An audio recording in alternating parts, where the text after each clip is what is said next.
Jay Crawford, Adam the Bull, Garrett Bush, Dustin Fox, Jason Lloyd, Tyvis Powell, plus, ba-da-da-da-da, you're loving him, Mikey McNuggets.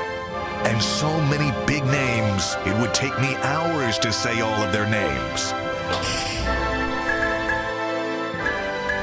The ultimate Cleveland sports show starts now. Booyah! Welcome, everybody watching us on WKYC, Channel 3 in Cleveland. Thank you for joining us. It's the ultimate Cleveland sports show. I'm Adam the Bull, and we are less than 3 weeks from the trade deadline in Major League Baseball. Do we expect the Guardians to make a significant move? We'll get into that in a couple of minutes. Tyvis. I'm Tyvis Powell, and the Cavs have one roster spot left. We're going to debate on what type of player the Cavs should go after. G? I'm G. Bush, and Martin Emerson came out the gate swinging. He was a bona fide ball player a couple of years ago, but not so much last year. We'll talk about whether the Browns should sign him to a long-term extension this year. Anthony. I'm Anthony Antonelli filling in for Mikey McNuggets. And out of all the 2025 championship teams, which one was the best or most dominant? We'll talk about that later. Bull? Yeah, I'm going to have a hard time putting the hockey team in order. Yeah. We're not a big hockey crew, but we'll try to do the 6 teams that won championships in the major sports, guys. The trade deadline's 20 days away in Major League Baseball. We've talked about the Guardians being sellers. They probably will be, although crazier things have happened. The Guardians have won 3 straight over Houston, still way out in the division in 4th place. Not a crazy distance in the wild card, but they're behind a lot of teams to get into that wild card. But who knows? They're playing the White Sox 4 games in the next 3 days. After the All-Star break, they'll play Oakland, or no longer Oakland, but the Athletics, and then Baltimore, and then Kansas City. So they could pile up some wins. But as of now, what kind of big move, Tyvis, would you like to see the Guardians make? The Class A one is the one that really makes me think a lot, because I think at this point when you get to that deadline, there's going to be teams that's desperate to have that closer, that pitching going on. And I think that you can really get a lot for him. And I'm thinking about the future, because I'm not 100% sure if the Guardians, even if they made the postseason, I'm not sure that they'll have a run like they had last year in the postseason. So to me, I'm thinking ahead of next year and years to come. And I think Class A is that one piece that you could move and get a lot back from. G, we talk about it all the time. It ain't no sticks in the lineup. Maybe this is the one time you can probably get some prospects. I know how people feel, especially you, Bull, how you feel about the Guardians and prospects. We hear all the time about they got this guy down there, wait till he gets up, and we never see them. It takes a long time. Right now, Chase DeLauder and C.J. Kafis is the 2 people right now that all this fan base wants to see in the majors, and we haven't seen it yet. But I believe with Class A, I believe that K. Smith could be the guy that can be a great closer to finish out those games. And I think Class A can get you a lot back in return. It all depends, man. You talk about what you're going to get back in return. The problem is whatever they get back in return, they don't be using it. They be getting these, like, we just got Ortiz, but I don't know what's going to happen with Ortiz, if you know what I mean. At the end of the day, you could be trading all the kind of people you want to. It's do you develop them, and are you going to let them play? The guy that makes I think the most sense, and the guy who has the most that they could probably get from is Class A. But, Bull, I asked this question: are we overestimating what they can get from him? Because we've heard his name mentioned often when it comes to the guy that they should think about moving. Yeah. But they haven't had any offers that have blown them away so far. That's true. We had Justin Lotta on earlier today on our YouTube show. Go back and check that out. And he thinks they will not trade Class A because they will not get the offer that they're looking for. The Guardians have a high bar of what they would need to trade for him, which makes sense. They should have a high bar. They shouldn't sell on the cheap because they've got him under control. There's no rush to trade him. You could not trade him. You could trade him at the end of his season. So there's no rush to do it. But unlike a lot of people, I do think there could be a big offer coming for Emmanuel Clase at the trade deadline, because there are a lot of big market teams that are desperate. Mostly the 2 teams that stand out are the Yankees and the Cubs. They're big market teams with big payrolls that haven't won in recent years, and both getting a lot of pressure from their fan base. The Cubs' best player is a free agent at the end of the year, And they're going to feel some pressure to win this year. The Yankees always have pressure to win. They got off to a great start, and they are struggling. Both of those teams need help in the bullpen. So I could see a scenario where one of those teams makes a massive offer, and the Guardians do it. But obviously they're in a position of strength because there's not a lot of sellers. The other teams that are selling, Pittsburgh and Colorado and Miami, the White Sox, those teams have much less to offer in terms of big-time talent, certainly big-time talent in the bullpen. I think it is imperative that the Guardians move on from Carlos Santana to give more opportunities for Manzardo and potentially Kefas. And I would move on from Lane Thomas as well, which would open up the door for DeLauder. Let me ask you this question. If you are moving, moving Class A, is it easier today to get a premium arm or a premium bat in return? It's a good question. Either way, you're talking about prospects, right? Yes, yes. It's easier to get I'd say it's easier to get a pitching prospect. Really? Yes. And I don't think that used to be that way. I thought it was the exact opposite maybe 5-10 years ago. I think it's the case because when you look at the pitchers, they're more like they get hurt more often.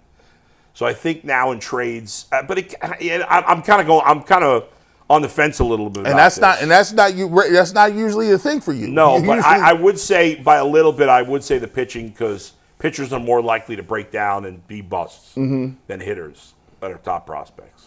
Well, listen. Not by a lot, but well, listen. Because the reason I ask is where I lean. I want a couple bats. I feel like the Guardians do a great job of developing Tyvus. I think they do a good job of getting the most out of pitchers, even rehabilitating pitchers that have surgery or whatever the case may be.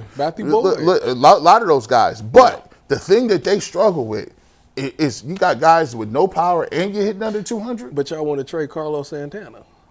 Oh, well, he's 45. He's the Joe Flacco of baseball. He like one of the best power hitters on the team. How many home runs does he have? 7? 10? I mean, that's not good. What is he, second on the team right now? That's the problem. You're That's making the it reason. seem like 10 is good. I'm just saying. He's on pace for 18 The last home time we runs. had somebody like this, well, it went like this. But Josh Naylor, the numbers was way better, but I'm saying he was the second best power hitter, and he gone, and now look what we got. Now, Santana's on the downslide. Yeah. All right, let's switch gears and talk about the Cavaliers, guys. The Cavs have one open roster spot, not that they couldn't potentially make a trade and open up another roster spot, but a lot of talk has been about maybe bringing back Tristan Thompson. Some have suggested that Kevin Love's going to get a buyout and that the Cavs could bring him back. Although I know Jason, who obviously is plugged in with the Cavs, thought that was a bad idea for a couple of reasons. But, none of those players are very exciting. No. Do you think, obviously it's a veteran minimum, so it's just, how good a player can you get at that price? But what are you looking for them to do with that last spot? I got two spots that they could go. Yeah. And I think the first name I'm going to say, maybe it sounds crazy, but the way he's played, he should be lucky to get a vet minimum. Ben Simmons. Ben Simmons is a guy that I know he went to the Clippers last year. I'm not 100%. I think he's a free agent. I think he was at the end of his deal when he went there, but I would definitely go for a guy like that because of the 6'10" size. He is another ball handler. The guy does play really good defense. And if you don't want to go that route, if you want to go the young route, I'm willing to listen to the Naquan Tomlin. I know he played yesterday in the Summer League, dropped 30 points. I know he's got some stuff to add to his game to be ready for that, but I think that if he continues to play like that, like he played last night, show you that he's a 3-level scorer. The guy is 6'10", but he plays small forward. What's the one thing that we struggle with? Well, we haven't had since LeBron left? A big-sized wing. And you think he's going to be the answer? He could be 6'10", but he plays a small forward. We're gonna see. How long has he been in the G League for? I don't know, but listen, we need somebody that can score. We're gonna keep running him out there and see what he can do. Is Chris Paul available? Yes. Chris Paul. You think he'll play on a vet minimum? I mean, he done made. This is his last year. I mean, he said if you this is farewell to him. Listen, now McNuggets ain't here. He's on vacation. That's good because he can't shut me down. He's in Italy. He's in Italy. You can't don't shut me down. No, he's not gonna sign here for a minimum, and it doesn't work under the second. He might. Guess what? He might. Here's my thing. I'm gonna go with Chris Paul because guess what? When you look at Chris Paul, he already said he's done. Now you look at all the other banana boat guys, right? Remember, they almost up out of here. Yep. LeBron, Carmelo is done. D Wade is done, and the last one is you. You've played a long time. You've made a bunch of money from a bunch of teams, bro. We need some guard help. We got Lonzo Ball. He done played 70-some-odd games in 5 years. Come on in. You can use some of that leadership, and guess what? Chris Paul is short in stature, but he has an attitude. Like he's always willing to fight. He fight. Matter of fact, it's to the point where he does it too much with his own team. But if you're Chris Paul, this is your best chance to win right here. I hate to burst your bubble, G, but he said he wants to play on a team where he's going to start and he wants to be close to LA with his family. Oh well, Patrick Beverly called him. Well, in that case, Chris Paul ain't no good anyway. No, we never was interested in Chris Paul. Well, who's going to start him at this point in his career? Nobody. What are you doing? Well, only a bad team. He wants to play for a bad team. And listen, trust me, I get it, man. Families is cool. He can go to the Clippers. If it's your last year, you can tell your wife and kids, hey, listen, bro, hey, go ahead, go to school. Your day doesn't change. I'm over here in the East Coast. Is that what LeBron gonna do? Yeah. Well, try to come back if he wanted to win, he will. Okay. All right, we're going to take a break. When we come back, though, we're going to switch gears, talk about the Cleveland Browns.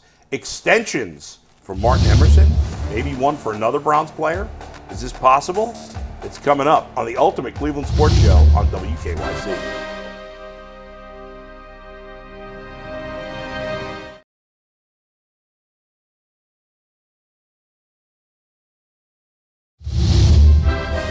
Welcome back to the Ultimate Cleveland Sports Show here on WKYC. If you're not following the show on YouTube, make sure you go on YouTube, search for the Ultimate Cleveland Sports Show, and hit the subscribe button. We're on every weekday from 11 a.m. to 1 p.m. Guys, the Cleveland Browns, obviously in a, week and change, or 2 weeks and change, are going to start training camp here. And obviously their salary cap is a bit of a mess, but it's that time of year when you start thinking about who could be due an extension. Mm-hmm. Greg Newsom's on his last year under contract. Martin Emerson's under his last year under contract. David Njoku's under his last year under contract. What do we think about extensions for any of those three guys?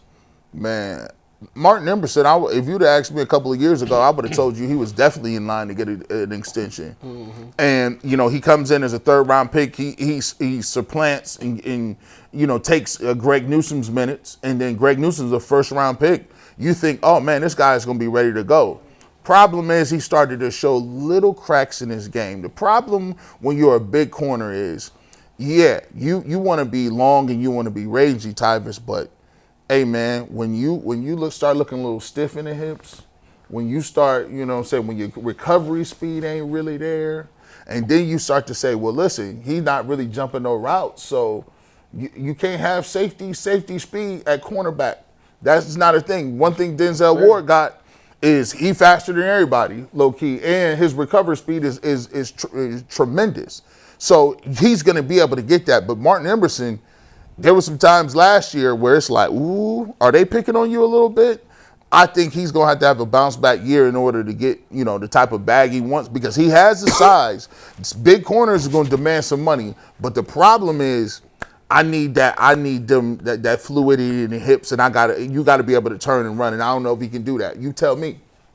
I think that he's actually shown us, the first couple of years that he has the ability to hang with a lot of receivers. I mean, just a year ago, before the season started, when they had to join practice with the Vikings, they talked about him versus Justin Jefferson. He had some reps against Justin Jefferson when he looked really good. He was able to stop Justin Jefferson. So he has what it takes, and he has the intangibles to be able to do it. Consistency is the thing.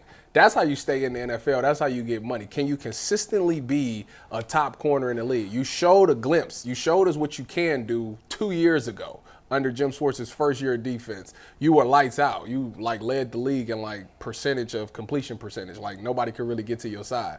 And last year you fell off by the wayside. Now, the problem is, my question for you is, did that year you had with under Jim Schwartz's first year, was it because the D line was really good and the quarterback didn't have time to really get to you? Was the quarterback play bad that year and that's why it affected what you did? I don't know the answer to that. All I do know is that this season you got a chance to go out there and lock guys down. They're going to test your speed. The one thing about you is that you ran like a 4.5, so everybody don't believe that you're the fastest guy in the world. So they're going to try to beat you off the line and try to get down the field on you. So do you have the recovery speed like G said? If you being a tall guy, hip speed is very important. Can you drop your hips and match the angle of these wide receivers when they come out of their breaks? That's another question that they're going to have. But at the end of the day, it's all in his hands. I think he has what it takes. He has to become smarter. Because I played with a corner who had the same problems. Ran a 4.5, tall corner. Actually had dreadlocks like you too. His name was Richard Sherman. But he was so smart and he understood how they were going to attack him, and he got interceptions. If you want to really break the bank and get a bag, know that they're going to try you on the deep routes and make sure you make them pay by getting the interceptions. I know you played the ball really well because you led the SEC in pass breakups when you came out. And you really did a good job when you, like 2 years ago when you was playing. You tracked the ball really well there. So try to get more interceptions this season, stay on top of the routes, and know that they're going to attack you deep. So in the end, would you guys offer him an extension now? No. Would you offer Greg Newsome an extension? No. It depends on what we like. Yeah. I would consider. I'd consider Geno. I actually would consider Newsome. Right now? I'm sorry. I would not give Greg Newsome an would. extension. I would consider an extension for Emerson if I could get him at a bargain basement rate. Like if you were willing to take a cheap deal, I would consider that if I'm the Browns. Who's behind them right now? I don't think they're. Cam Mitchell is behind them. I don't think they got nothing in the pipeline like that. They don't. No. And so it's like if you get them for cheap, because look, I don't believe in addition by subtraction. Like you losing people if they're frontline starters. The Browns have not done a good job of showing Unless me the guy's a bad guy or a bad lot, which he's not. So, they haven't shown that they developing next guy up guys. No, not at all. So I would consider it the right price, but if I could be frank, yes, please. It's Friday. You don't want to be Tyvus? I don't. Yeah, I'm gonna be frank. Okay. On Fridays, I keep it real because that's what I do. Keep it real. Friday. I question a lot of people. I question 4 out of the 5 people in the secondary. I really do. The only person that I'm 100% certain is Denzel Ward, but. Grant Dale Pitt, Martin Emerson, Greg Newsome, Ronnie Hickman. I got to see it because the inconsistency is it's unbelievable Completely with those fair. guys, and it's very hard for me to say with confidence that I can pay them this money and know that this is what I'm going to get. Denzel's the only one that's proved it so far, and he's been the most consistent. Now, I know he has his injury issues, but when he's out there, it's a difference. Some people will argue that he is the second most important player on defense because when he's not out in that secondary, you can tell. And with the rest of those guys, that's not the case. So it's hard for me to even get behind this entire Brown secondary at this moment outside of Denzel Ward. Would you guys extend David Njoku, who, by the way, just turned 29 yesterday? Would you consider that? Real quick, we got extend what? How many years? It's up to you. Would you think about an extension right now? I think about a 2-year extension. Yeah, I don't want to waste no more capital on no tight ends. You got him and Fannin. I'd do something to get him maybe to 31 something. Yeah, that's with not too long term. Yeah, I would. I'm out. I'm ready to move on. I'm a big believer in Fannin. I don't want to pay money to. I mean, you're not paying Fannin anything right now, but Right. The problem with it is Yeah. Kevin runs 12 personnel. And he's that a good blocker. Those two guys will be a mismatch because you're forcing these defenses to play Yeah. linebackers instead of nickel. I mean, he's gotta stay been healthy. just a solid player. He's also not been healthy either. That's true. And That's an issue. I like to see him lose some weight, get back to being leaner, and do his thing, man. All right, we'll leave that there, folks. When we come back, so over the last calendar year, you've had 6 teams win a championship in the sports that are most popular: baseball, football, basketball, hockey, college basketball, college football. Who is the most dominant of those 6 teams? We'll debate when we return on the Ultimate Cleveland Sports Show on WKYC next.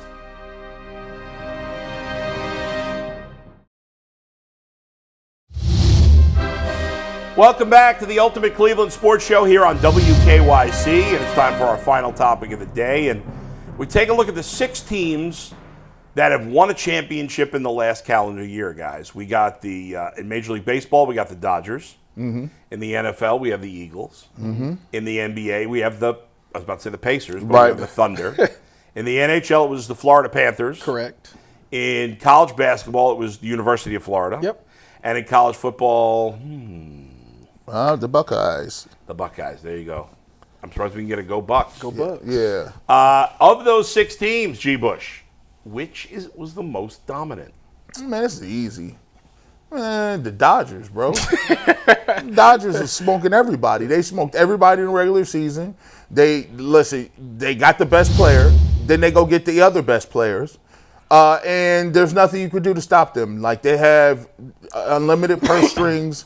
They played a team that smoked us in the Yankees, and they destroyed them like they was little kids. And they got Aaron Judge. Yeah. It was not close. The Dodgers, and by the way, Dodgers also have top 5 uniforms. Top 5. Top 5 uniforms of all time. Classic. Worst was the Florida Gators. I didn't even know they played. I didn't know. I asked you who played for the championship in NCAA. Yeah. And then the hockey team, Florida Panthers. Whoa. It's right above them. Yeah. I don't think any of us know enough about hockey to put them in. All right. I'm sorry. I'll speak for myself. I don't know enough about hockey. Played the know. Oilers. Who's your team though? Which the most dominant? Yeah.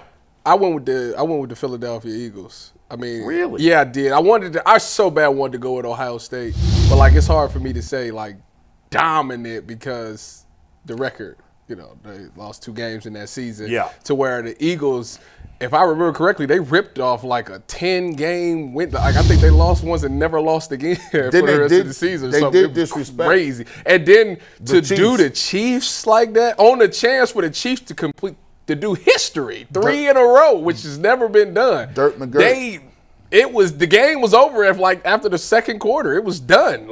It was Kendrick Lamar and good night everybody. Like it was terrible. Like wow. So to me, Philadelphia was the most dominant in the thing. I know the Dodgers swept. Or did they sweep? I think they swept the Yankees. Yep. So that is very good as well. But just one game performance. Yeah, the Eagles made the Chiefs look like a Muni League team. Yeah, so it's easy. I'm ignoring hockey. No offense to hockey. I just don't know enough to make an educated opinion on that, so I'm leaving that out. Florida was very good, but they didn't dominate. They had a lot of close games in the tournament. The Eagles could have easily lost in and it was the NFC Championship. The Commanders. Yeah, they were right. In college football, we didn't believe in the Buckeyes until they won. Who is we? Besides you. They lost to Michigan, and everybody was like, I don't know. They lost just their last game before that. Listen, they had an impressive 4-game run. Impressive. It was stupendous. And the Eagles, while they were in the championship itself, they were extremely dominant. We already talked about it. They won a lot. They weren't at lights out. They weren't like a short thing. Nobody thought they were definitely going to win the Super Bowl or whatever. The Dodgers were the best team all year from beginning to end. I considered the Thunder. It was close to me between the Thunder and the Dodgers. They win 7 games. That's why. And Tyrese Halliburton got hurt, so it was. But they were dominant from beginning to end, like the Dodgers. But the Dodgers had one close series early in the playoffs. But the Thunder, all their series, or almost all of them, were close. Very close. So in the end, I went with the Dodgers, who dominated the regular season and then dominated the playoffs. You don't see that very often. A lot of times, the best team in the regular season will not win the World Series. In this case, it did. They were the best team in the regular season. They were the best team in the playoffs. And as G said, we saw the Yankees. When the Guardians lost to the Yankees, we were like, man, the Yankees are tough. Yeah. And the Dodgers just killed them. Yeah. I felt real bad about myself. And remember, the Dodgers were without some of their best pitchers last year. Their whole pitching starting rotation was on the injured list, and they won. And I know they spend a lot of money, and they spent more this offseason, but the guys who were starting for them, for the most part, were not heavily paid players. They were young players that the Dodgers have developed. And what makes the Dodgers such a dominant organization is, yes, they spend more money than everybody else, gives them a big advantage. They're also awesome at developing players. and they always, unlike some of the other big teams that spend money, like the Yankees and Mets, the Dodgers consistently have a great farm system, and those guys consistently pan out in the big leagues. Yeah. As much as you said, I still think it's Philadelphia.